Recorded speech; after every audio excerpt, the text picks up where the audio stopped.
Sitting through panels and Q&As at film festivals, specifically the Atlanta Film Festival, which I just attended last week, you start to notice the varying skill levels people have at those events. And many actors may not be ready for this inevitable part of the business. Let's talk about it. Hey everyone, I'm Matthew Cornwell with Get Taped here in Atlanta, Georgia, one of Atlanta's original audition taping services, which I co-own with my amazingly talented, beautiful wife and best friend, Brooke. Okay, this should be quick. There are two categories I want to talk about as it relates to doing PR, public relations. It might manifest as red carpet interviews, scheduled Q&As like podcasts, or panel discussions like you might find at Comic-Con or some film festival. The two skills I want to talk about are what you say, and the second is handling a microphone.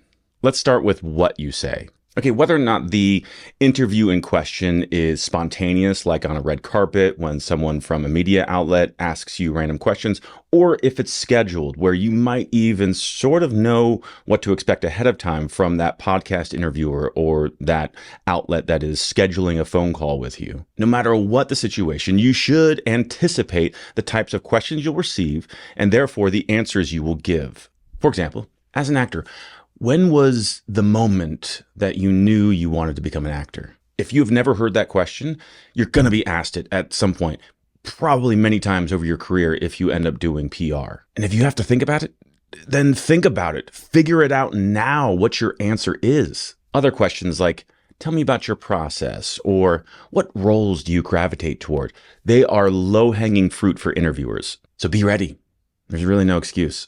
Additionally, there are obvious questions that you might be asked if you're on a red carpet or interviewing for a specific project that you're in. What drew you to this material? What was the hardest part of the experience? Any juicy stories from set about the celebrities? So, what's next for you? None of these questions should ever catch you off guard. None. And if you're not skilled at weaving some good old-fashioned BS into an articulate answer at the drop of a hat, then it's time to start practicing. Seriously, because it can be utterly painful to sit through a podcast or a live Q&A where the person responding just clearly hasn't thought about their answers. This is where, you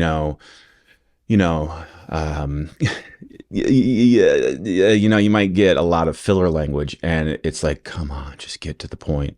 Okay, let me jump to the second topic, which can be just as frustrating, if not more so sometimes, and that's how you handle the microphone. So at the festival that I attended last week, I went to several different panel discussions, and so some of them were with actors, but some of them were with writers or producers or even finance people. But those non-actors don't get a pass for not understanding how to handle a physical microphone because they're in the entertainment industry. They agreed to that panel. They're going to be on future panels. Everyone needs to learn how to hold and use a microphone. Okay, so what are the pitfalls that people fall into? Well, the first one is they just let the microphone drop and point away from their mouth, or it moves around. Maybe you're even getting actual microphone noise depending on the type of microphone. Then there's the person that knows how to keep the microphone close, but they move their head a lot when they're looking at their other panelists. And so as they're looking back and forth, you're getting this almost Doppler effect as their voice comes in and out. And if it's a big room with a big audience, you may not be able to hear them 80% of the time because even though the microphone is close to their mouth keeps moving. So one hack, and this microphone is pretty sensitive, so I got to be careful, is to keep the microphone close to your chin, if not touching your chin. You'll hear some people say even eat the microphone, because the further you hold it away from your mouth, it can sometimes drastically cut the volume of your voice. And without getting into the weeds too much, when you have multiple microphones on a stage, they can't just crank up the volume all the time because you might get interference between microphones, and then you get that horrible piercing feedback that we all love to hear. So learn to use a microphone. You can practice. If you don't have an actual microphone, then practice with a different type of device. You could use your phone and actually record voice memos, treating the phone as the handheld microphone because you'll get the same effects if you tend to move the phone away from your mouth. Now, if the situation is such that the microphone is fixed, maybe it's a gooseneck microphone on a stage like you might see at Comic-Con where they have like a long conference table with multiple microphones on those goosenecks, You don't have to lean in for those. They're going to pick you up. The sound mixer has already done their job to make sure that those microphones will pick up your voice if you're just sitting normally in your chair. Now, if you start to lean really far back, as you can tell from this microphone, which is fixed on my table, you do start to lose the volume. So you still have to be aware of the microphone. You just don't have to lean into it if it's fixed on the table. Same goes for red carpet interviews where someone might be holding the microphone in your face. You don't have to lean in.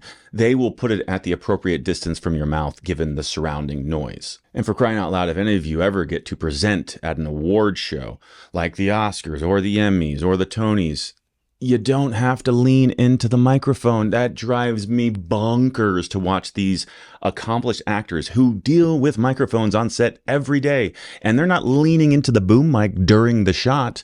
So why are they on this stage leaning into that microphone that is maybe 2 feet below where their mouth is?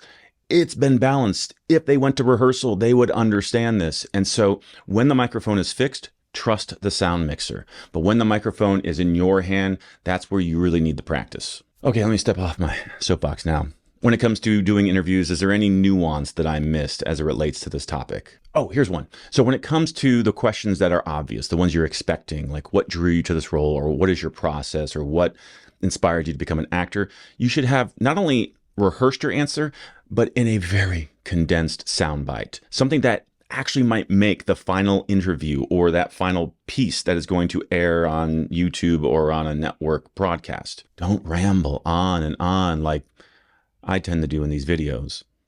And then there's other nuances like don't disparage anybody publicly on a red carpet or panel discussion. But if you have any other nuggets, drop them in the comments below. That's it for now. Thanks for watching, and we'll see you on set or the red carpet or a panel or some other Q&A.